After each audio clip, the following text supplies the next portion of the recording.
Okay, so now one of the cool things about Cowboy Fast Draw is, now you've seen countless Westerns where they're always standing there facing off, with their hands off their guns and everything.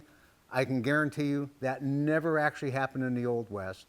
It's a fairy tale. It was invented by Hollywood.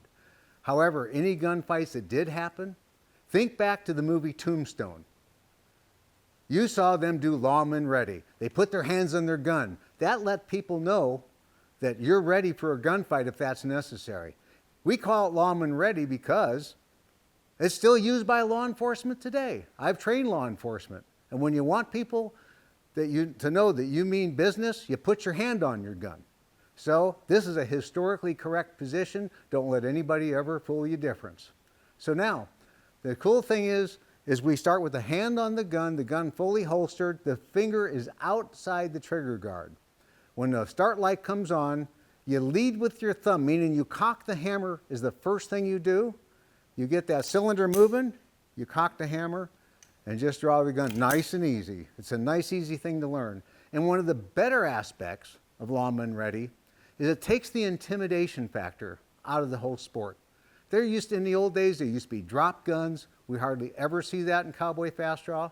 That's why about a third of our members are women and kids. It's become a really family sport because of that. Okay, because of Lawman Ready, we start kids out as early as 8 years old. And I guarantee you, by the time they're 9, they know more about gun safety than most of the gun owners in America. I guarantee it. But what we do with the kids under 12, between 8 and 12, they must start with their hand on their gun and their offhand out to their side.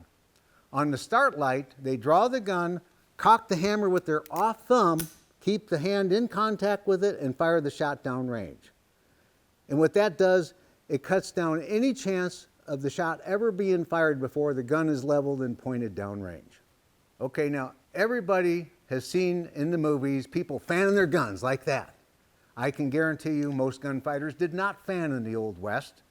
They considered it poor marksmanship.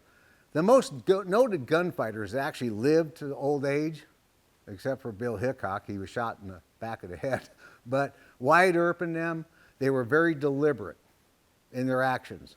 So they would draw the gun and make sure their first shot, usually maybe 2 or 3 shots as backups if they needed. This whole thing of drawing the gun and fanning it, those became the occupants of Boot Hill.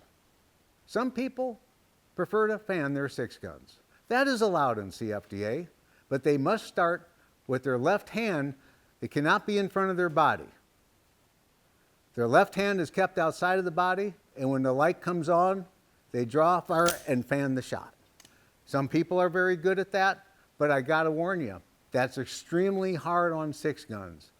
And for a 6 gun to stand up to constant fanning, it's gonna be one of them $1,000 or $2,000 race guns that we've heard about. They have to be all internally reinforced to be able to stand up to the fanning. So we do not recommend fanning. The most common way to compete in Cowboy Fast Draw is the thumbing method. And that's kind of how they mostly did it in the Old West. In the Lawman Ready, like I explained, you start with your thumb on the hammer, and you just thumb that, you lead with your thumb, and the draw will follow. It's as simple as that. Lead with thumb, the draw will follow. It takes some time, a lot of dry firing to get that down so it feels comfortable. When you just pull that gun out as how you'd shake somebody's hand, and you'll be on the target. So you want to try Cowboy Fast Draw? Well, here's the good news. Most shooters can learn the basic coordination of this draw in one practice session and be able to react to the light, draw, fire, and hit a target in under 1 second. With some practice, most folks can learn to shoot in a fairly short amount of time in just over 1/2 of a second. A very competitive shooter is able to hit the target in under 1/2 of a second, which we call the 4s. Very fast shooters can hit the target in the low 4s and occasionally shoot in the 3s. Our fastest shooters can shoot on demand in the 3s and sometimes even the mid and low 3s. To learn more on the advanced drawing techniques, I strongly recommend the Hit 'em Fast video, which is a 2-hour long instructional video found at cowboyfastdraw.com.